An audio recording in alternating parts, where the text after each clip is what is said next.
గౌరవనీయులు సహచర మంత్రివర్గ సభ్యులు అచ్చెన్నాయుడు గారు, గౌరవ శాసనసభ్యులు గౌరవనీయులు చైతన్య రెడ్డి గారు, గౌరవనీయులు కొట్టా నరసింహారెడ్డి గారు, ఈరోజు ఈ కార్యక్రమానికి విచ్చేసిన రైతు సోదరి సోదరిమణులందరికీ నమస్కారాలు, అభినందనలు, శుభాభినందనలు. ఈరోజు చాలా శుభదినం. పుట్టపర్తి సత్యసాయి శత జయంతి వేడుకల నుంచి నేరుగా ఈ కార్యక్రమానికి వచ్చాను. కోయంబత్తూరు నుంచి ప్రధానమంత్రి మాట్లాడినప్పుడు ఆయన కూడా దీన్ని రెఫర్ చేశారు. బాబా శత జయంతి వేడుక హాజరు కావడం ఎంత సంతోషంగా ఉందో, అన్నదాతకు అండగా ఉండే కార్యక్రమానికి రావడానికి నాకు దానికంటే ఎక్కువ ఆనందం, సంతోషం ఉందని చెప్పి కూడా నేను మీకు తెలియజేస్తున్నా. 2024 జనవరి 19న రా కదలి రా కార్యక్రమంలో కమలాపురానికి వచ్చాను. నాడు మీలో ఏ ఉత్సాహం జోరు కనిపించిందో నేడు అదే జోష్ కనపడస్తా ఉంది. చాలా ఉత్సాహంగా ఉన్నారు. మొన్న కడపలో మహానాడు పెడితే మీరంతా గ్రాండ్ సక్సెస్ చేశారు. అందరూ అన్నారు ఇది సక్సెస్ అవుతుందా అనుకున్నారు, కానీ కడప గడ్డ మీద మన సత్తా ఏంటో నిరూపించారు. ఎన్నికల ముందు సూపర్ 6 హామీలు ఇచ్చాం. ఆ రోజు అందరూ కూడా ఇది సాధ్యమా అన్నారు. నాడు మాట ఇచ్చినట్టే ప్రతి హామీని అమల్లోకి తెచ్చాం. 17 నెలల కాలంలో సూపర్ 6 హిట్ చేసి అవునా కాదా అని మిమ్మల్ని అడుగుతున్నా. తల్లికి వందనం, శ్రీశక్తి ఉచిత బస్సు, దీపం 2, ఎన్టీఆర్ భరోసా పింఛన్లు, 20 లక్షల ఉద్యోగాలు, mega DSC, Annadata Sukhibhava, PM Kisan. ఇవన్నీ కూడా జయప్రదం చేసింది ఈ ఎన్డీఏ ప్రభుత్వం అని చెప్పి కూడా నేను మీకు తెలియజేస్తున్నా. సంక్షేమం, అభివృద్ధి, సుపరిపాలనకు నాంది పలికాం. ఈ క్రమంలోనే నేడు అన్నదాత సుఖీభవ 2వ విడత నిధులు విడుదల కార్యక్రమాన్ని కమలాపురం చెనదాసరిపల్లిలో చేస్తున్నాం. చెట్టు కింద ఆహ్లాదకరమైన వాతావరణంలో ప్రకృతి కూడా చాలా బాగుంది. ఇక్కడ ఉంటే ఆక్సిజన్ కూడా మంచి ఆక్సిజన్ వస్తుంది. ఇంకా 4 రోజులు ఎక్కువ బతికే అవకాశం కూడా ఉంటుంది. అలాంటి మంచి ప్రదేశంలో ఈ కార్యక్రమానికి మనం శ్రీకారం చుట్టాం. ఈ కార్యక్రమానికి వచ్చిన రైతాంగానికి అందరికీ నేను చూస్తే, ఈ మీటింగ్ చూస్తే టీవీలో కూడా చూపిస్తే కళకళలాడుతా ఉంది మన మీటింగ్. మీ ఉత్సాహం, మీ రైతు కండువా, ఈ 2 కూడా హైలైట్స్ అయినాయి. అదే సమయంలో రాష్ట్ర వ్యాప్తంగా రైతు సేవా కేంద్రాల ద్వారా ఆన్లైన్లో హాజరైనటువంటి అన్నదాతలకి, ప్రజాప్రతినిధులకి నా అభినందనలు, శుభాభినందనలు తెలియజేసుకుంటున్నా. అధికార యంత్రాంగానికి కూడా నా అభినందనలు. రైతన్నకు ఏడాదికి 20,000 ఇస్తామని చెప్పాం. 2వ విడత డబ్బులు ఇప్పుడు ఇస్తున్నాం.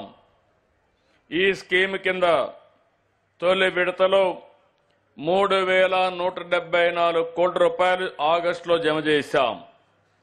2వ విడత 3,135 కోట్లు మీ అకౌంట్లో జమ చేశాం. మీకు ఏదైనా అనుమానం ఉంటే మీ బ్యాంక్ అకౌంట్ ఒకసారి చెక్ చేసుకోండి. ఇప్పుడే అందరికీ డీబీటీ వచ్చిందా లేదా?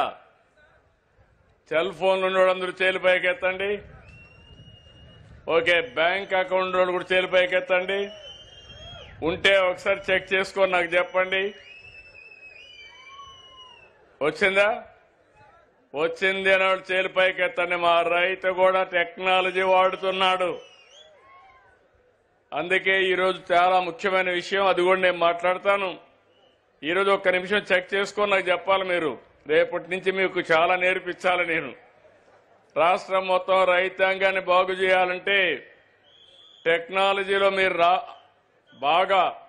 ఇప్పుడే ఒక కుర్రాడు వచ్చాడు నా దగ్గరికి. ఇప్పుడే వచ్చి Avinash Royal Pasupuleti founder CEO company పెట్టాడు, స్కిల్ రేస్ అని. నేను 10 మందికి ఉద్యోగాలు ఇస్తాననే పరిస్థితికి వచ్చాడు.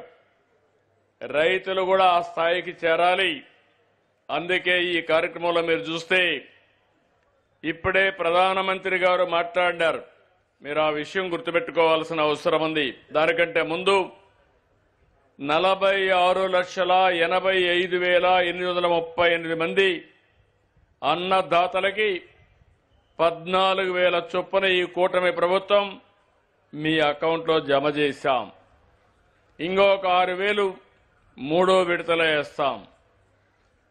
మన రాష్ట్రంలో మీరు చూస్తే ఆర్థిక విధ్వంసం జరిగింది, అభివృద్ధి ఆగిపోయింది, వెసులుబాటు లేని పరిస్థితి.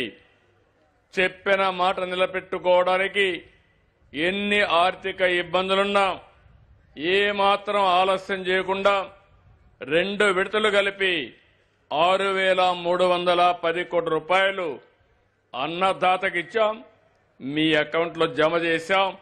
ఇది మా చిత్తశుద్ధి అని మరొకసారి మీ అందరికీ విజ్ఞప్తి చేస్తున్నా.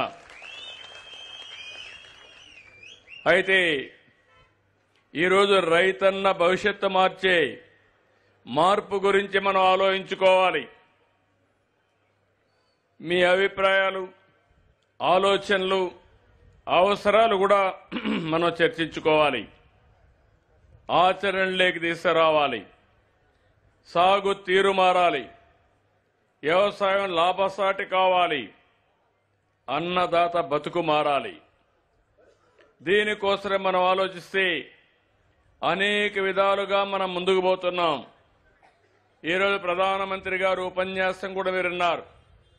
ప్రకృతి సేద్యం రాబోయే రోజుల్లో ప్రకృతి సేద్యం ఏ దేశం గాని ఏ రాష్ట్రం గాని ముందుంటే ఆ రాష్ట్రానిదే భవిష్యత్తు. అప్పుడే రైతు సమస్యలకు పరిష్కార మార్గం. నేను అందుకనే మీ అందరికీ ఒక సూచన చేస్తున్నా. నేను ఎప్పుడు కూడా ఒక సంస్కరణలకు నేను నాంది పలుకుతాను. ఈ రైతులంతా కూడా నేను కూడా ఒక రైతు బిడ్డ. ఈ రైతులంతా కూడా నేను కూడా ఒక రైతు బిడ్డ. చిన్నప్పుడు మా నాన్న వ్యవసాయం చేస్తా ఉంటే నేను కూడా పోయి సహకరించిన వాడిని. అక్కడి నుంచి ఒక రైతు బిడ్డ ఇన్ని సంవత్సరాలు రాజకీయాల్లో ఉండడమే కాకుండా సమర్థవంతంగా పాలన అందజేసి సుపరిపాలనకు నాంది పలికామంటే ఇక్కడుండే రైతులంతా కలిసి మీ వ్యవసాయంలో లాభసాటిగా చేయలేమా అంటే చేయగలుగుతామనేది నా అభిప్రాయం అని మరొక్కసారి మీ అందరికీ హామీ ఇస్తున్నా. అందుకే ఈరోజు నేను ఒకటి ఆలోచించింది. ఒక 5 ప్రిన్సిపల్స్ ఇవి, పంచసూత్రాలు లేకుంటే పంచ మంత్రాలు, మీరు ఏమనుకున్నా పర్వాలేదు. ఇది పాటించిగానే అనునిత్యం ఆలోచిస్తే మన సమస్యలకు పరిష్కార మార్గం దొరుకుతుంది. లేదంటే రాష్ట్రంలో ఉండే రైతాంగం ఇంకా మేము పాత పద్ధతిలోనే వ్యవసాయం చేస్తాం, ఎప్పుడు చూసినా గవర్నమెంట్లే ఆదుకోవాలంటే కొన్ని గవర్నమెంట్లు ఆదుకుంటాయి, కొన్ని గవర్నమెంట్లు ఆదుకోవు. దానివల్ల రైతు భవిష్యత్తు ప్రశ్నార్థకంగా మారుతుంది. ఈరోజు కేంద్రంలో రాష్ట్రంలో ఎన్డీఏ ప్రభుత్వాలున్నాయి, డబల్ ఇంజన్ సర్కార్ ఉంది. అందుకే మీరు చూస్తే ఎప్పుడూ జరగని అభివృద్ధి ఈరోజు మనం చేయగలుగుతున్నాం. నేను ఎన్నికల కంటే మీ అందరికీ ఒక హామీ ఇచ్చాను. నా అనుభవం ఉంది. ఇన్ని సంవత్సరాలు చేసిన దానికంటే కూడా భిన్నంగా చేస్తా. ఇన్ని సంవత్సరాల్లో ఏం చేశానో 5 ఏళ్లలో చేసి చూపిస్తానని ఆ రోజు మీ అందరికీ హామీ ఇచ్చాను. నేను గాని జనసేన అధినేత పవన్ కళ్యాణ్ గారు గాని అదే మాదిరిగా బీజేపీ ముగ్గురు పొత్తు పెట్టుకున్నామంటే విధ్వంసమైన ఈ రాష్ట్రాన్ని పునర్నిర్మాణం చేయాలని, అన్ని రాష్ట్రాలతో సమానంగానే కాకుండా అన్ని రాష్ట్రాల కంటే ముందుండాలని ఆ రోజు ఒక మాట చెప్పాం. సంక్షేమం యథావిధిగా కొనసాగిస్తాం, ఇంకా మెరుగైన సంక్షేమం ఇస్తానని మీకు హామీ ఇచ్చాను. అందుకే ఈరోజు సూపర్ 6 సూపర్ హిట్ చేశామని మీ అందరికీ విజ్ఞప్తి చేస్తున్నా. ఇంకొక పక్క అభివృద్ధి చేస్తాం, ఆదాయాన్ని పెంచుతాం. పెంచిన ఆదాయం మళ్లీ సంక్షేమానికి అభివృద్ధికి ఖర్చు పెడతా అన్నాం. ఈ రెండు సాధ్యం కావాలంటే ఇంకో పక్క సుపరిపాలన. ఈరోజు ఇక్కడ చెట్టు కింద కూర్చున్నారు రైతులు, సెల్ ఫోన్ చేతుల్లో పెట్టుకున్నారు. ఇప్పుడంతా డీబీటీ అకౌంట్ మీ అకౌంట్కి ట్రాన్స్ఫర్ అయింది. ఇప్పుడే మీరు ఎవరికి పంపించాలంటే అక్కడికి పంపించే ట్రాన్స్ఫర్ మీరు చేసే అవకాశం కూడా ఈ చెట్టు కిందనే వచ్చింది. అది సుపరిపాలన అని చెప్పి మరొకసారి మీ అందరికీ విజ్ఞప్తి చేస్తున్నా. అందుకే మనం అందరం కూడా ఇంకొక పక్క ఆలోచించాల్సింది, బోలెడన్ని సమస్యలున్నాయి. సమస్యలు ఉన్నాయని మనం అనుకుంటే సమస్యలు మనల్ని మింగేస్తాయి. సమస్యల్ని మనం పరిష్కారం చేయగలుగుతామనే ధైర్యం వస్తే ఆ సమస్య మన పరిష్కారం చేసే శక్తి వస్తుంది. నేను అందుకే ఒక విషయం మీ అందరికీ 5 ప్రిన్సిపల్స్ మీరు చూస్తే, ఒకటి నీటి భద్రత, దాని గురించి నేను చెప్తాను. రెండోది డిమాండ్ ఆధారిత పంటలు, మనుషులు, దాని గురించి కూడా నేను మాట్లాడతాను. మూడోది అగ్రిటెక్, అగ్రికల్చర్లో టెక్నాలజీ ఏమేమి వాడాలి, ఎన్ని సమస్యలకు పరిష్కార మార్గం వస్తుంది, అది ముఖ్యం. నాలుగోది ఏదైతే వ్యవసాయ ఆధార పరిశ్రమలు, మనం పండించిన పంట మన ఊర్లో అమ్మడమే కాదు, అదే ప్రధానమంత్రి గారు చెప్పింది, మనము పండించిన పంటలు ప్రపంచమే వేదికగా ప్రపంచం మొత్తం సరఫరా చేయగలిగిన రోజు వస్తే అప్పుడే ఈ రైతాంగం బాగుపడతారు, నిలదొక్కుంటారని చెప్పి నేను మీకు తెలియజేస్తున్నా. దానికోసం ఫుడ్ ప్రాసెసింగ్కి వెళ్ళాలి. ఇంకో పక్క ఈ 4 విధానాల్లో కూడా ఓసారి ఇబ్బంది వస్తే ప్రభుత్వాలు ఆదుకోవాలి. ఆ కార్యక్రమం ఇప్పుడు చేస్తున్నాం. ఇంకా ఆదుకోవాలి, రెగ్యులేట్ చేయాలి, ఆధునికమైన నాలెడ్జ్ మీకు అందుబాటులో పెట్టాలి. ఈరోజు మీరు ఒక్కసారి ఆలోచిస్తే, నేను ఏదైతే నీటి భద్రత గురించి మాట్లాడాను, నాగరిక ప్రపంచం మొత్తం ఎక్కడైతే బాగా అభివృద్ధి అయిందంటే ఎక్కడ నీళ్లుంటే అక్కడే అయింది. ఈ విషయం మీరు గుర్తుపెట్టుకోవాలి. ఈ రాయలసీమలో నేను కూడా పుట్టా, ఈ రాయలసీమలో నేను కష్టాలు చూశా. రాయలసీమ మీద ఆశ వదులుకున్నారు, ఎడారిగా మారిపోతుందన్నారు. ఎడారిగా మారిపోయిన సూచనలు కూడా వచ్చాయి. ఈ రాయలసీమ ఒకప్పుడు రతనాల సీమ, ఇప్పుడు రాళ్ల సీమగా మారిపోయింది. ఎడారిగా మారిపోతుందంటే మొట్టమొదటిసారిగా మన ఆశలు చిగురించే విధంగా చేసిన వ్యక్తి నందమూరి తారక రామారావు గారు.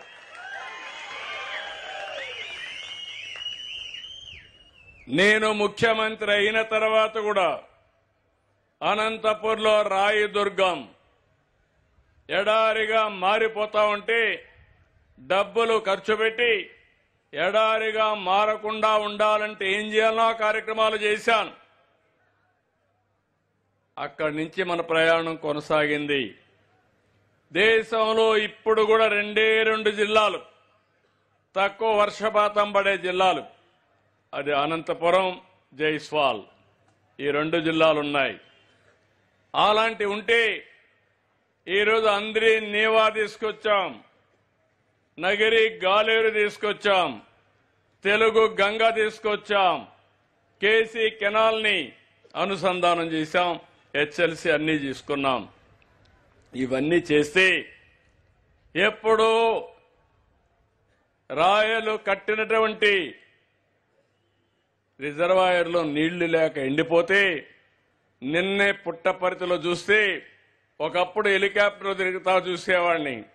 చెట్టు కనపడేది కాదు, నీళ్లు కనపడేది కాదు. ఈరోజు గర్వంగా చెప్తున్నా, ఎక్కడ చూసినా జల కళ రాయలసీమకు వచ్చిందంటే అది మన దూరదృష్టి. ఆ రోజు చాలా మంది మీరు అర్థం చేసుకోవాలి, ఏదైతే పట్టిసీమ సమయం పడుతుంది కాబట్టి పట్టిసీమ పూర్తి చేసి 120 టీఎంసీ నీళ్లు కృష్ణా డెల్టాకి ఇచ్చి కృష్ణా డెల్టాకు వాడే నీళ్లు రాయలసీమకి ఇచ్చాం. మీరందరూ ఏమనుకుంటున్నారు, నీళ్లు వచ్చేసాయనుకుంటున్నారు, కానీ ఆ నీళ్లు ఎట్లొచ్చాయో మీరు ఆలోచించడం లేదు. ఆ రోజు ఆ పట్టిసీమ వద్దన్నారు. ఆ పట్టిసీమ గాని వద్దనుంటే ఈరోజు ఈ పరిస్థితి వచ్చేది కాదు. వర్షాలు వచ్చాయి. వర్షాలు వచ్చినప్పుడు నేను మొన్న మీరు చూసే చాలా జాగ్రత్తగా నర్చర్ చేశాను. నీళ్లు సముద్రంలోకి పోతున్నాయి. సముద్రంలోకి పోయే నీళ్లు రాయలసీమ వైపు మళ్లించాం. రిజర్వాయర్లు ఫుల్ చేశాం. చెరువులకు నీళ్లిచ్చాం. అంద్రి నీవా 100 రోజులు 3,800 కోట్ల రూపాయలు ఖర్చు పెట్టి 3,800 క్యూసెక్స్ ఆఫ్ వాటర్ని తీసుకొచ్చే పరిస్థితికి వచ్చాం.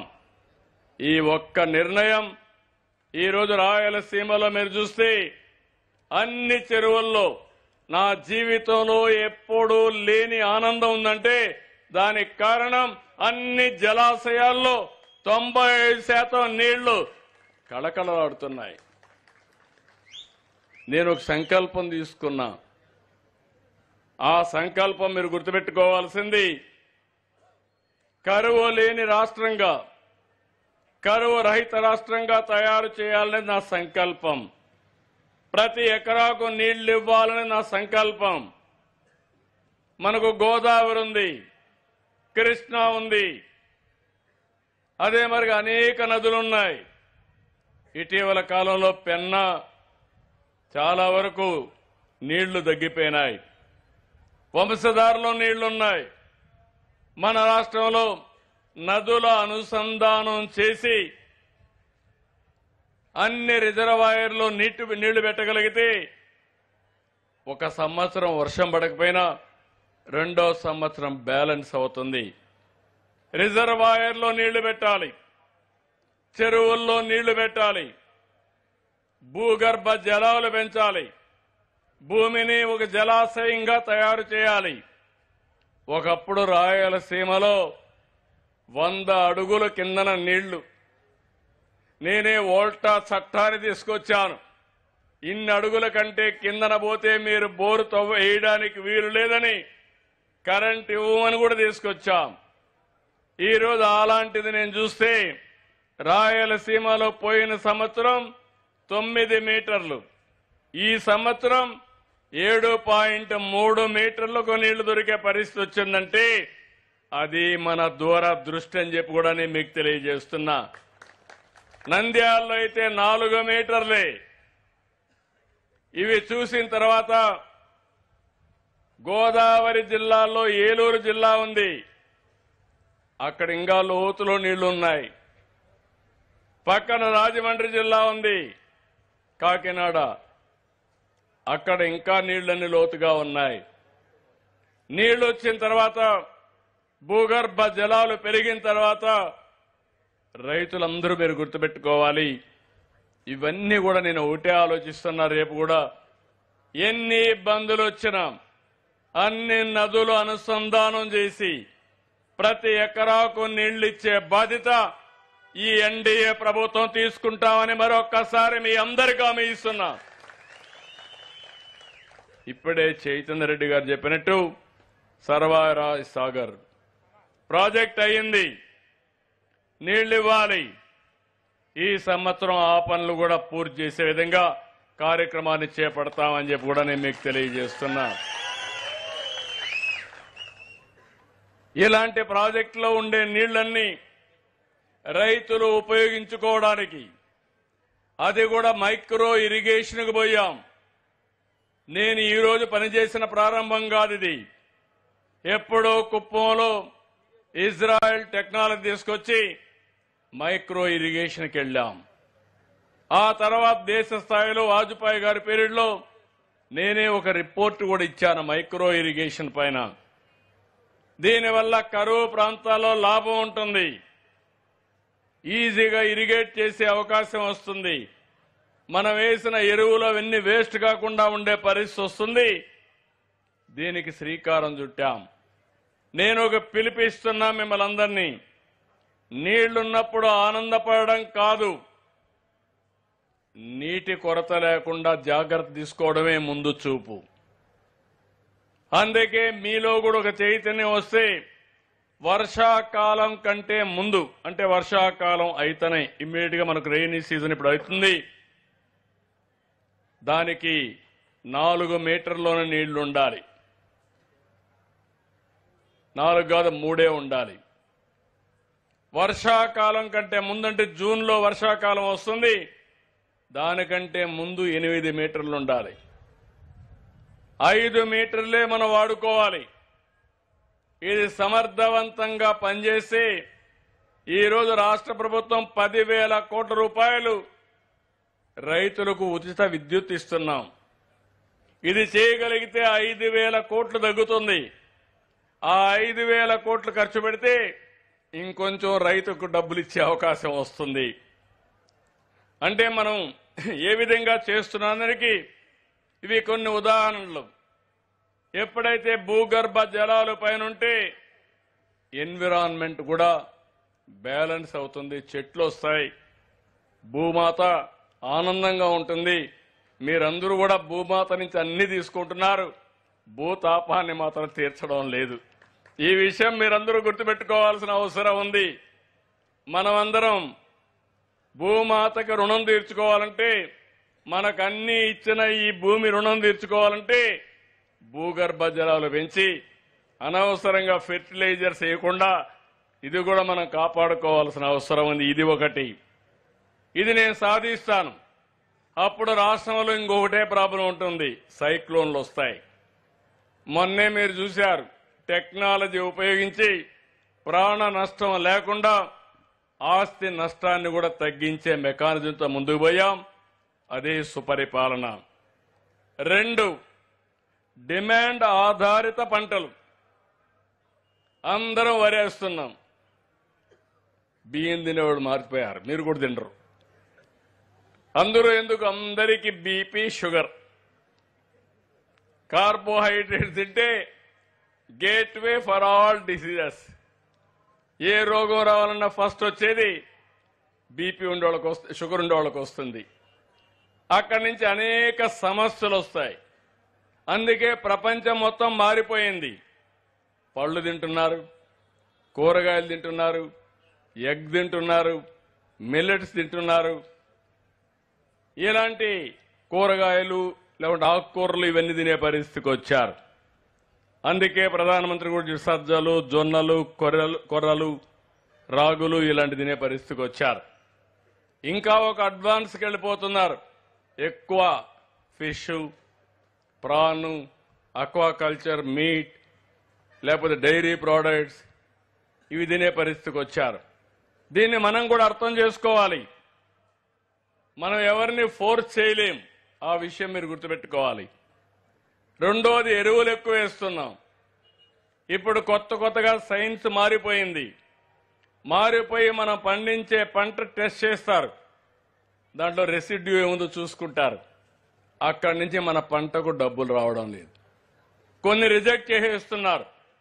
ఇది మేము తినాం, మేము ప్రోహిబిట్ చేస్తామనే పరిస్థితికి వచ్చారు. ఏ స్థాయికి వెళ్ళారంటే యూరోప్లో అయితే వాళ్ళు వాడే స్టీలు కూడా గ్రీన్ ఎనర్జీతో తయారు చేసిన స్టీలు వేడి తక్కువ ఇస్తుందని దానికి వెళ్ళిపోతున్నారు. మీరు గుర్తుపెట్టుకోవాలి, తినే తిండే కాదు, వాడే వస్తువులు కూడా గ్రీన్ ఎనర్జీకి వెళ్ళిపోయే పరిస్థితికి వచ్చినప్పుడు మనం వీళ్ళని మార్చాలంటే మనం మారడం తప్ప ఇంకొక మార్గం లేదు. అందుకే నేను ఒక మాట చెప్పాను, క్రిమి సంహారక మందులు తగ్గాలి, అదే మరి ఎరువులు తగ్గాలి. మన రైతుల్లో కూడా మనం కూడా గుర్తుపెట్టుకోవాలి. ఈరోజు సర్టిఫికేషన్ వచ్చింది అంటే మీరు పండించే పంట ఆటోమేటిక్గా ఏమేమి ఉన్నాయో అవన్నీ వస్తున్నాయి. రెండోది, ఎక్కడికక్కడ ట్రేసబిలిటీ వస్తూ ఉంది. ఏ రైతు ఏ పొలంలో పండించాడు, దానికి ఏమేమి వేశాడు, అవన్నీ వేసుకొని ఇప్పుడు ఫోన్లో మీరు చూసుకున్నట్టు వాళ్ళు ఫోన్లో కొట్టి క్యూఆర్ కోడ్ చూసుకుంటే పలాని ఊర్లో, పలాని పల్లెలో, పలాని పొలంలో పలాని రైతు పండించాడని అది కూడా ప్రాసెస్ చూసి ఫెర్టిలైజర్ వేయలేదు, పెస్టిసైడ్ వాడలేదు, ఇది తింటే నా ఆరోగ్యం బాగుంటుందని అదే తినే పరిస్థితికి వచ్చారు. ఈ విషయం మీరు గుర్తుపెట్టుకోవాలి. ఇలాంటివి వచ్చినప్పుడు ప్రకృతి సేద్యానికి ముందుకు పోవాలి. మన రాష్ట్రంలో ప్రకృతి సేద్యం మనం బాగా చేస్తున్నాం. 12 లక్షల ఎకరాలు లాస్ట్ ఇయర్కి వచ్చాం. ఈసారి ఇంకొక 6 లక్షల ఎకరాలకు వెళ్తున్నాం. 18 లక్షల ఎకరాల్లో ప్రకృతి సేద్యం చేసే ఏకైక రాష్ట్రం భారతదేశంలో మన ఆంధ్రప్రదేశ్ రాష్ట్రం అని చెప్పి నేను మీకు తెలియజేస్తున్నా. నేను ఎప్పుడూ 14-15 ముఖ్యమంత్రి వచ్చినప్పుడు అప్పుడైనప్పుడే పాలేకర్ అయితే ఇదే మరిగా ఆయన ఒక పద్మశ్రీ అవార్డు తీసుకొని ప్రకృతి సేద్యాన్ని ప్రమోట్ చేస్తా ఉంటే ఆయన్ని పిలిపించి మొత్తం చేశాం. ఆ తర్వాత విజయ్ కుమార్ పెండే కంటే మీకు అందరికీ తెలుసు, వెంకట సుబ్బయ్య మంత్రిగా ఉండేవాడు కేంద్రంలో. ఆయన కొడుకు ఐఏఎస్ అయితే ఆయన రిటైర్ అయితే బలవంతంగా నేను ఒప్పించి పెట్టా. బలవంతంగా ఒప్పించిన ఇప్పుడు ఆనందంగా చాలా హ్యాపీగా పనిచేస్తున్నాడు. మంచి ఫలితాలు సాధించే పరిస్థితికి వచ్చారు. మీరు ఒక విషయం గుర్తుపెట్టుకోవాలి. ఈరోజు పంజాబ్, ఒకప్పుడు పంజాబ్ ఆంధ్రప్రదేశ్ 2 రాష్ట్రాలు దేశానికి అన్నం పెట్టాయి, అన్నదాతలుగా ముందుకు వచ్చారు. ఈరోజు మీరు చూస్తే పంజాబ్లో ఒక ట్రైన్, 2 ట్రైన్లు ఎవ్రీడే ఢిల్లీకి వస్తాయి, స్పెషల్ ట్రైన్స్. ఆ 2 కూడా క్యాన్సర్ పేషెంట్లు తీసుకొచ్చి ట్రీట్మెంట్కి వచ్చే పరిస్థితికి వచ్చారు. ఒకప్పుడు నేను చిన్నప్పుడు చూశాను, మా తల్లిదండ్రులందరూ కూడా ఇంటికి ఏం కావాలో అన్ని మనమే పండించుకున్నాడు. అవునా కాదా అని మిమ్మల్ని అడుగుతున్నా. కూరగాయలతో సహా, ధాన్యంతో సహా ఇంటికి ఏం కావాలో అన్ని పండించుకున్నాం. చాలా జాగ్రత్తగా చేశాం. ఇప్పుడు మనలో కూడా మార్పు వచ్చింది. అందుకే ఈ సమస్యలు వస్తున్నాయి. మళ్లీ ఈరోజు మార్పులు మారుతున్నాయి. ఈరోజు ఇంకొక పక్క మనందరికీ ఇవన్నీ ఉన్నాయి. మీరందరూ ఒకటే గుర్తుపెట్టుకోవాలి, పోయిన 5 సంవత్సరాలు 19-24 భూసార పరీక్షలు కూడా నిలిపేశారు.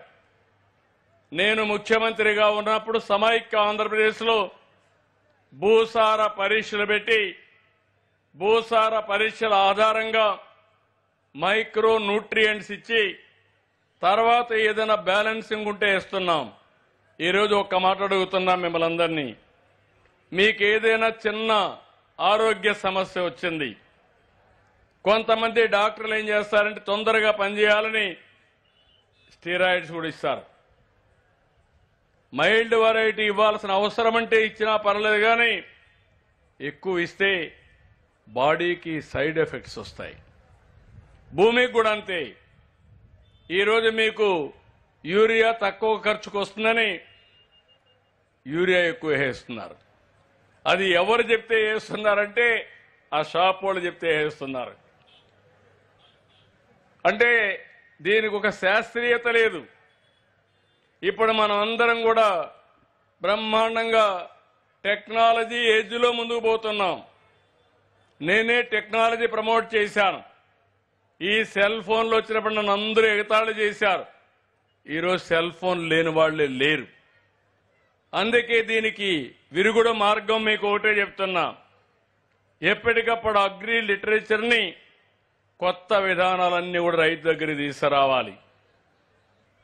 సర్టిఫికేషన్ అంటే ఏంటి, ట్రేసబిలిటీ అంటే ఏంటి, ఏ పంట డిమాండ్ పెరుగుతా ఉంది, మార్కెట్లో ఇంటెలిజెన్స్ ముందుగానే తెప్పించుకోవడం, అనలిటిక్స్ తీయడం, ఒకటి ఆహారపు అలవాట్లు మారడం, కొన్ని రాష్ట్రాల్లో పంట దెబ్బతినడం, కొన్ని రాష్ట్రాల్లో వరదలు రావడం, కరువు రావడం, డిమాండ్ సప్లై వల్ల కూడా పంటకు మనకు వచ్చే గిట్టుబాటు ధర డిమాండ్ తగ్గిపోయే పరిస్థితి వస్తుంది.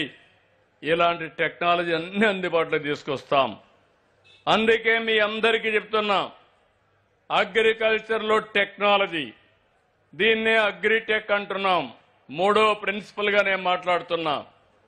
ఈరోజు అగ్రిటెక్ కోసం బిల్ గేట్స్ ఫౌండేషన్ నుంచి సహకరించడానికి ముందుకు వస్తున్నారు. ప్రపంచంలో ఉండే నాలెడ్జ్ గాని టెక్నాలజీలు గాని తీసుకురావడానికి ముందుకు వస్తున్నారు. ఇంకో పక్క ఇప్పుడు కూడా నేను రైతులతో మాట్లాడితే కూలీలు దొరకడం లేదని బాధపడుతున్నారు. ఇది యథార్థం.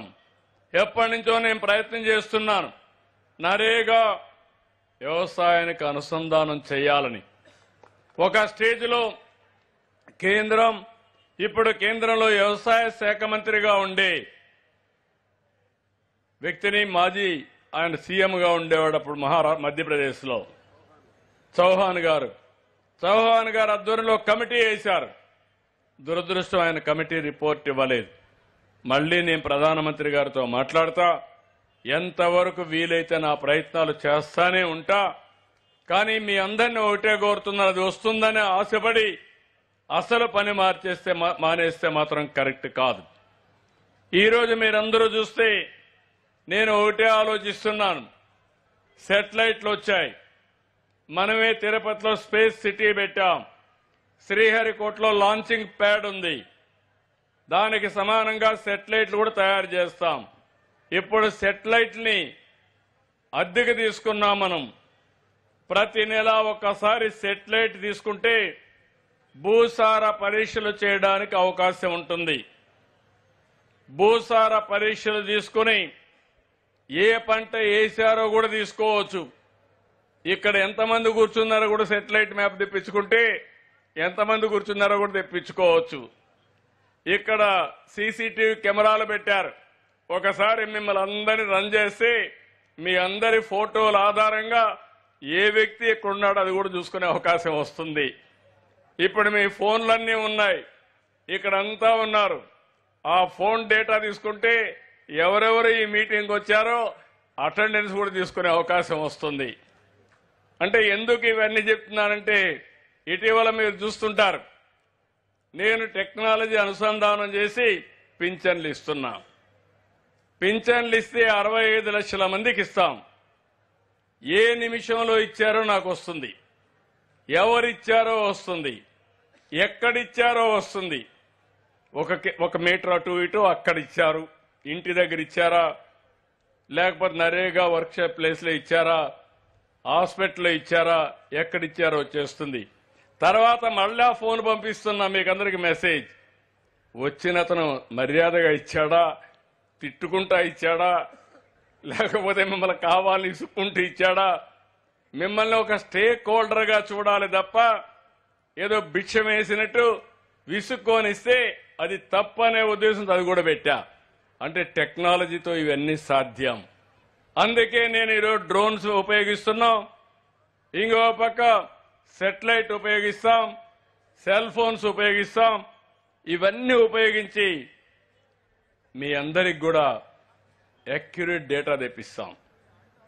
నేను ఇంకా నెక్స్ట్ లెవెల్కి వెళ్తున్నా. గ్రోమోర్ ఉంది. ఇప్పటికే వాళ్ళ సెంటర్కి పోయి వచ్చాను. మొన్నే వాళ్ళ మేనేజ్మెంట్ వచ్చారు. ఉండే వాళ్ళల్లో కొద్దిగా బెటర్గా పనిచేసేది గ్రోమోర్ పనిచేస్తా ఉంది. అవునా కాదా అని మిమ్మల్ని అడుగుతున్నా. అవునా? అయితే ఇంకా నేర్చుకోవాల్సింది చాలా ఉంది. వాళ్ళు కూడా డ్రోన్ పెట్టి మందు కొడుతున్నారు, పురుగు మందు కొడుతున్నారు. నేనేమంటున్నానంటే డ్రోన్లో కెమెరా పెట్టి ఎంత పురుగుందో ఏ మొక్కకుందో ఆ మొక్కలోనే పురుగు మందు కొట్టాల. అది నా టార్గెట్. అది precision in agriculture.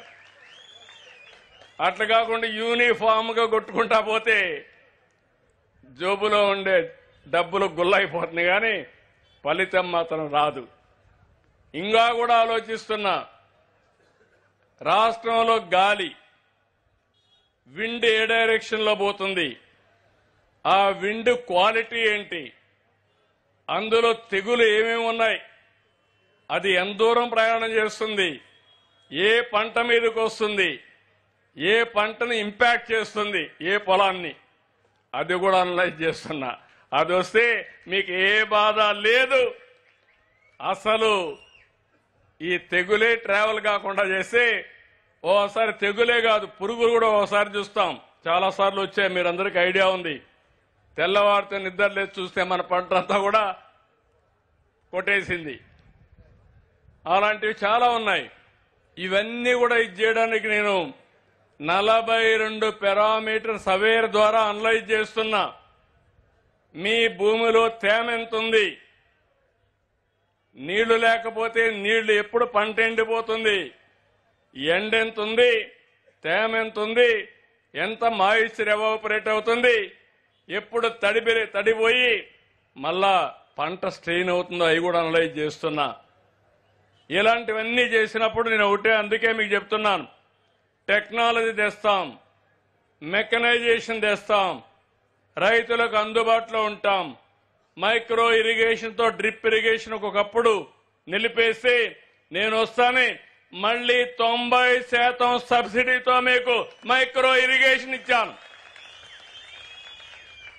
SC ST రైతులకైతే 100% ఇచ్చాను. ఎందుకు ఇవన్నీ చేస్తున్నానంటే రైతాంగం ఇబ్బంది పడకూడదని. ఇంకో పక్క ఇవన్నీ చేసి నేను ఒకటే చెప్తున్నా మీ అందరికీ, ప్రతి ఒక్క ఫార్మ్ కూడా ఎక్కడికక్కడ ఏం చేయాలని ఆలోచిస్తాం. 2 ప్రాసెస్ వెరైటీ మనం గాని ప్రతి ఒక్కరికి గాని అది గాని మనం చేయగలిగితే, మొన్నే ఒక చిన్న ఎక్స్పెరిమెంట్ మ్యాంగోలో, ఆ ప్రయోగం ప్రతి ఒక్క ఫ్రూట్ కూడా కవర్ పెట్టడం.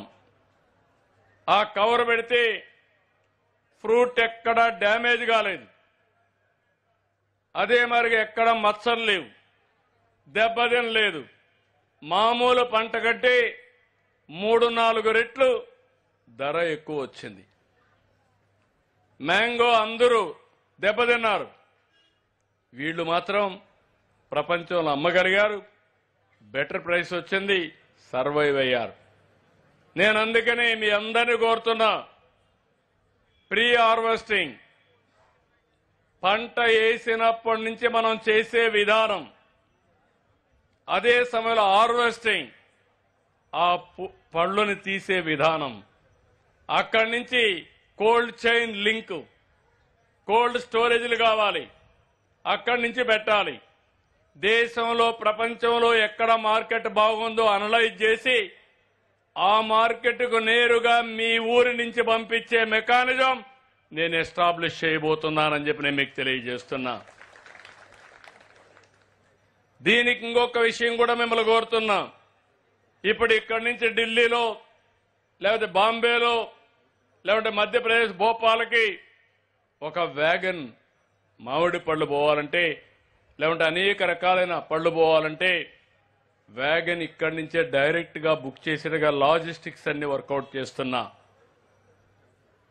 మీరు ఇక్కడ పెట్టి హార్వెస్ట్ చేసిన తర్వాత ఏ మార్కెట్ పంపించాలనో ఆ మార్కెట్ పంపిస్తాం. విదేశాలకు పంపించాలంటే నేను యుఏఈతో కూడా మాట్లాడుతున్నా, అంటే దుబాయ్ అబుదాబితో కూడా. వాళ్ళను కూడా తీసుకొచ్చి పెద్ద ఫుడ్ పార్క్ పెట్టి ఇప్పుడు లూలు ఉన్నారు. 300 సెంటర్లు పనిచేస్తున్నాయి గ్లోబల్గా వాళ్ళవి. వాళ్ళని వచ్చి మొత్తం పెట్టమన్నాం. రిలయన్స్ ఉంది, వాళ్ళు కూడా దేశంలో పెద్ద ఎత్తున చేస్తున్నారు, రమ్మన్నాను. వాళ్ళు కూడా పెద్ద హార్టికల్చర్ ఫుడ్ ప్రాసెసింగ్ యూనిట్ పెడతారు ఇక్కడ. ఇవన్నీ తీసుకుంటున్నారు. ఇప్పుడు వాళ్ళ దగ్గర పెట్టించి ప్రపంచానికి ఎక్స్పోర్ట్ చేయమంటున్నా. ఇండియాకే కాకుండా వాళ్ళకే కాకుండా ప్రపంచానికి చేసే విధంగా ప్రపంచం మొత్తం ఒక రోజున మా రాయలసీమలో పండించిన పండ్లు తినే పరిస్థితి తీసుకొస్తామని మరొక్కసారి మీ అందరికీ హామీ ఇస్తున్నా. అదే మరి అక్వాకల్చర్ కూడా, అదే మరి అరకు కాఫీ కూడా. నాకు ఒక నిర్దిష్టమైన ఆలోచన ఉంది, కానీ మీరే నాకు సహకరించడం లేదు.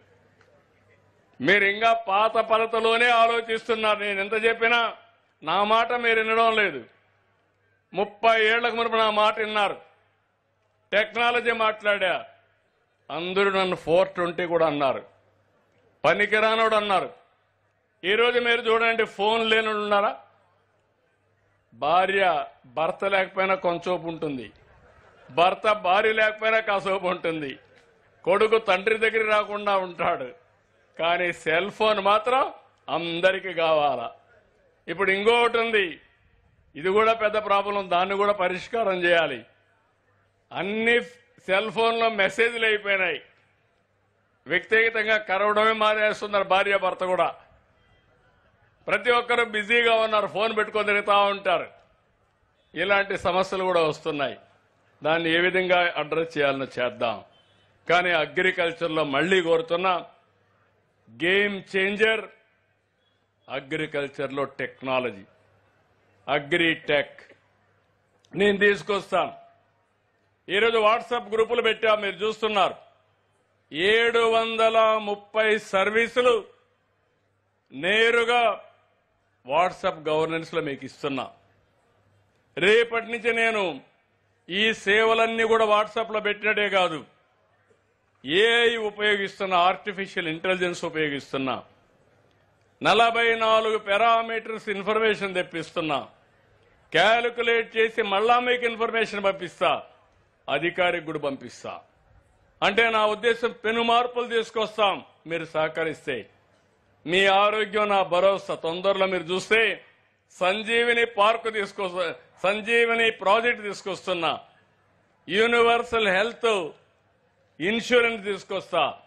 ప్రపంచంలో ఉండే నాలెడ్జ్ని మీ ఇంటి దగ్గర తీసుకొచ్చి మీకు ట్రీట్ చేసే పరిస్థితి తొందరలోనే చేయబోతున్నాను. పరీక్షలు కూడా మీ ఇంటి దగ్గరనే చేస్తాం. హాస్పిటల్ కూడా పోయే పని లేదు. నిన్నే ఒక ఎక్విప్మెంట్ చూశాను, అన్ని పరీక్షలు అయిపోతున్నాయి. పరీక్షలు అయిపోయిన తర్వాత ఏ డాక్టర్ కావాలనో ఆ డాక్టర్తో మీకు అపాయింట్మెంట్ ఇప్పిస్తా. ప్రపంచంలో ఉండే నాలెడ్జ్ మొత్తం తీసుకొస్తా. ఇంకో పక్కన రాబోయే రోజుల్లో అవి కూడా చేస్తున్నా. ఇప్పుడు నా దగ్గర రింగ్ ఉంది. ఈ రింగ్ మంత్రం రింగ్ కాదు, ఆరా రింగ్. నిద్ర లేస్తే చెప్తుంది, ఈరోజు బాగానే పడుకున్నావు, 8 గంటలు పడుకున్నావు, 7 గంటలు పడుకున్నావు, నీ బాడీ రెడీగా ఉంది, స్లీప్ స్కోర్ బాగుంది, డీప్ స్లీప్ వచ్చింది, నువ్వు ఈరోజు ఎనర్జెటిక్గా పనిచేయగలుగుతా చెప్పేస్తుంది. నాకు కానీ సరిగా బాడీ రెడీ లేకపోతే ఇంకొక అర్ధ గంట ఎక్కువ పడుకుంటా, మళ్ళా రెడీ అయినాక లేచి వెళ్ళిపోతూ ఉంటాను. అంటే టెక్నాలజీ ఎంత మారిపోయిందో మీరు గుర్తుపెట్టుకోవాలి. ఇంకో పక్క ప్యాచ్ ఒకటి ఉంది, అల్ట్రా హ్యూమన్ సెన్సార్ ఉంటుంది. అందులో చూస్తే ఇప్పుడు గ్లూకోజ్ ఎంత ఉందో తెలిసిపోతుంది. ఏం తినాలన్నా లేదా తింటే ఎంత తినాలి అంతే తింటా. దానివల్ల ఏమవుతుంది, ఆరోగ్యం బాగుంటుంది, ఎక్కువ పనిచేసే అవకాశం వస్తుంది. ఇలాంటివన్నీ తయారు చేసి మీకు అందుబాటులో పెట్టగలిగితే పేషెంట్ ఇప్పుడు ఏంటంటే ఆల్ హాస్పిటల్లో మీరు చూడండి 5 స్టార్ హాస్పిటల్స్ ఇవి. మన ట్రీట్మెంట్ కంటే ఎక్కువ దీనికి ఖర్చు అవుతూ ఉంటుంది, హాస్పిటల్ ఖర్చు ఎక్కువ అవుతుంది రూమ్లో ఉండడానికి. రాబోయే రోజులు అవసరమైతేనే మీరు హాస్పిటల్కి వెళ్తారు. అలాంటి కార్యక్రమానికి శ్రీకారం చుడతా ఇవన్నీ వస్తాయని చెప్పి కూడా నేను మీకు తెలియజేస్తున్నా. ఇది కాకుండా నేను ఇంత మునుపు చెప్పినట్టు ఫుడ్ ప్రాసెసింగ్, మొన్నే 13,000 కోట్లతో 38 ఫుడ్ ప్రాసెసింగ్ పరిశ్రమలు వచ్చాయి. అన్ని కూడా మెజారిటీ రాయలసీమలో వస్తాయి. నేను అవన్నీ తీసుకొస్తున్నా. మీరు ఒక పని చేయాలి. రైతులు ఆంటర్‌ప్రెన్యూర్స్గా మారాలి. ఎఫ్పిఓలు పెట్టుకోవాలి. ఎంఎస్ఎంఈలు పెట్టాలి. మీరు నేరుగా మార్కెట్కైనా పంపించాలి. లేదంటే మేజర్ ప్రాసెస్ ఉండేవాళ్ళు పెద్ద పెద్ద ఇండస్ట్రీకి మీరే పంపించే పరిస్థితి రావాలి. అప్పుడే లాభసాటిగా ఉంటుంది. మీ పిల్లలు ఇప్పుడు స్టార్టప్ కంపెనీలు పెడుతున్నారు. మీరు స్టార్టప్ కంపెనీ పెట్టకపోయినా మీరందరూ కూడా ఎఫ్పిఓలు పెట్టాలి. ఫార్మర్స్ ప్రొడ్యూసర్స్ ఆర్గనైజేషన్స్ పెట్టుకోవాలి. మీరు అగ్రిప్రెన్యూర్స్గా తయారు కావాలి. Entrepreneurs in agriculture. అది మీరు తయారు కండి. నేను మీకు అండగా ఉంటా. ప్రతి ఇంట్లో ఒక ఆంటర్‌ప్రెన్యూర్ని తయారు చేయాలనుకుంటున్నా. ప్రతి రైతులు 10 మందికి 15 మందికి ఒక ఆర్గనైజేషన్ పెట్టి క్లస్టర్స్ పెట్టి మిమ్మల్ని అన్ని విధాలా అభివృద్ధి చేసే బాధ్యత నాదని మరొక్కసారి మీ అందరికీ హామీ ఇస్తున్నా. 175 నియోజకవర్గాల్లో 175 ఎంఎస్ఎంఈ పార్కులు కూడా పెడతాం. అక్కడ మీరు అన్నీ చేసుకోవచ్చు. మన రాష్ట్రంలో పండని పంట లేదు. అక్వాకల్చర్, హార్టికల్చర్, సెరికల్చర్, అదే మరిగా డైరీ, పాల ఉత్పత్తి, మాంసం, ఇవన్నిటికీ ప్రాధాన్యత ఇస్తున్నా.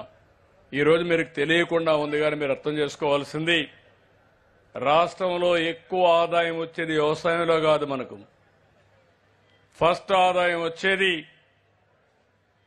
పాలు, మాంసం. రెండో ఆదాయం వచ్చేది హార్టికల్చర్. మూడో ఆదాయం వచ్చేది అక్వాకల్చర్. నాలుగో ఆదాయం వచ్చేది అగ్రికల్చర్. తక్కువ ఎక్స్టెంట్, ఎక్కువ ఆదాయం. దానివల్ల రైతుకు కూడా గిట్టుబాటు వస్తుంది. ఇలాంటి దీనికి మనం ముందుకు పోవాల్సిన అవసరం ఉంది. ఇవన్నీ చేస్తూనే ప్రభుత్వాలు, ప్రధానమంత్రి గారు వచ్చారు, చూశారు, చెప్పాడు. ఆయన చేసే ప్రయత్నాలు ఆయన చేస్తున్నారు. ఇప్పుడు 6,000 రూపాయలు వారు ఇచ్చారు రైతుకి. నేను 14,000 రూపాయలు ఇస్తా అన్నాను.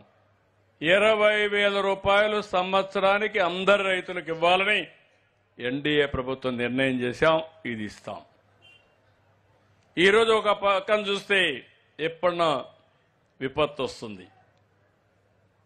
ఈ సంవత్సరం లాస్ట్ టైం ఈ ప్రభుత్వం సరే 310 కోట్లు ఇచ్చాం. నిన్న మొంత తుఫాన్ వచ్చింది. ఇంకొక 400 ఆ ప్రాంతంలో అవుతుంది. ఎన్యూమరేషన్ అంతా ఫైనలైజ్ చేస్తాం, తొందరలో ఇస్తాం.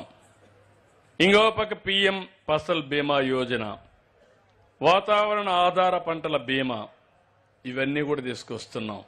అవన్నీ కూడా ఇస్తాం. రెండోది, ఇన్ని చేసినా కూడా కొన్ని పంటలు ఒకసారి రేట్ రావడం లేదు. మొన్నే ఉల్లిపాయలకు మార్కెట్ ఇంటర్వెన్షన్ ఇచ్చాం, మ్యాంగోకి ఇచ్చాం, టొబాకోకి ఇచ్చాం, కోకోకి ఇచ్చాం. ఈ విధంగా అన్ని కూడా ఎక్కడన్నా రానప్పుడు ప్రభుత్వం ఇంటర్వ్యూన్ అయ్యే పరిస్థితికి వచ్చాం. రైతులకు మీరు చూస్తే 1,650 కోట్ల రూపాయలు రైతు దగ్గర ధాన్యం కొని డబ్బులు ఇవ్వకపోతే వస్తానని ఇచ్చాం. అదే మరి ఇప్పటికీ 15,955 కోట్ల రూపాయలు ధాన్యాన్ని కొన్నాం. ఇంకో పక్క ఈ ధాన్యం 24 గంటల నుంచి 48 గంటల లోపల వాళ్ళ అకౌంట్లో డబ్బులు వేసే పరిస్థితి తీసుకొచ్చాం. అన్ని కూడా ప్రక్షాళన చేస్తున్నాం. ఎన్ని ఇబ్బందులున్నా ఇవన్నీ చేస్తున్నాం. రైతు బజార్లు పెట్టాం. ఆ రైతు బజార్లు అయితే ఇంకా పెంచమని చెప్పాను. నేను ఎప్పుడో సమైక్య ఆంధ్రప్రదేశ్లో పెట్టా, ఇంకా పెంచుతాం. ఈ రైతు బజార్లు కూడా మార్కెట్ ఇంటర్వెన్షన్కి మనకు వస్తాయి. ఇవన్నీ చేస్తున్నాయి. మొన్న విశాఖపట్నంలో పెట్టుబడుల సదస్సు పెట్టాం. 613 చేశాం. 13,25,000 కోట్ల రూపాయలు పెట్టుబడులు వచ్చాయి. దీనివల్ల 16 లక్షల మందికి ఉద్యోగాలు వస్తాయి. అంతవరకు 8,80,000 కోట్ల రూపాయలు పెట్టుబడులు వచ్చాయి. అక్కడ ఒక 7 లక్షలు వస్తాయి. ఇవన్నీ వస్తే మేము చెప్పిన విధానం ప్రకారం 20 లక్షల మంది పిల్లలకు ఉద్యోగాలు ఇప్పించే బాధ్యత 5 సంవత్సరాల్లో ఈ ప్రభుత్వం చేస్తామని కూడా మీకు హామీ ఇస్తున్నా. రాయలసీమలో డ్రోన్ సిటీ వస్తుంది. ఇక్కడే డ్రోన్లు తయారు చేస్తాం. ఓర్వకల్లు కొప్పర్తి 2 కూడా ఇండస్ట్రియల్ టౌన్షిప్స్ బాగా డెవలప్ అవుతున్నాయి. తిరుపతిలో, బెంగళూరు దగ్గర పుట్టపర్తి జిల్లాలో స్పేస్ సిటీ వస్తుంది. విమానాలు తయారు చేసే ఏరోస్పేస్ సిటీ వస్తుంది పుట్టపర్తి దగ్గర. డిఫెన్స్ కారిడార్లు వస్తున్నాయి. ఎలక్ట్రానిక్స్ వస్తున్నాయి. కియా మోటార్ లాంటి ఆటోమొబైల్ వస్తూ ఉంది. రాయలసీమ గ్రీన్ ఎనర్జీకి ఒక హబ్గా తయారవుతుంది. సోలార్, విండ్, పంప్డ్ స్టోరేజ్ అంటే నీళ్లు మళ్ళా పైకి పంపించి మళ్ళా కరెంటు తయారు చేసి, సోలార్ డే టైం వస్తుంది, విండ్ ఈవినింగ్ టైం వస్తుంది. ఈ 2 రానప్పుడు ఎక్కడికక్కడ ఈ యొక్క పంప్డ్ ఎనర్జీ పెట్టి బ్యాలెన్స్ చేస్తాం. ప్రతి ఊర్లో కరెంటు తయారు చేసుకునే పరిస్థితికి వస్తాం. మీ ఇంటి పైనే కరెంటు తయారు చేయొచ్చు, మీ పొలంలోనే కరెంటు చేయొచ్చు. రైతులు గుర్తుపెట్టుకోండి, మీరు పెట్టుకుంటే కుసుమ్ ద్వారా 100% సబ్సిడీ ఇచ్చేస్తాం. అందులో మీరు వాడుకొని మిగిలితే ఇంటికి వాడుకోండి. అప్పటికి కూడా మిగిలితే వాహనాలన్నీ ఛార్జ్ చేసుకోండి. అప్పటికి కూడా మిగిలితే గ్రిడ్కి ఇస్తే అది కూడా మేము తీసుకునే పరిస్థితికి వస్తామని చెప్పి కూడా నేను మీకు తెలియజేస్తున్నా.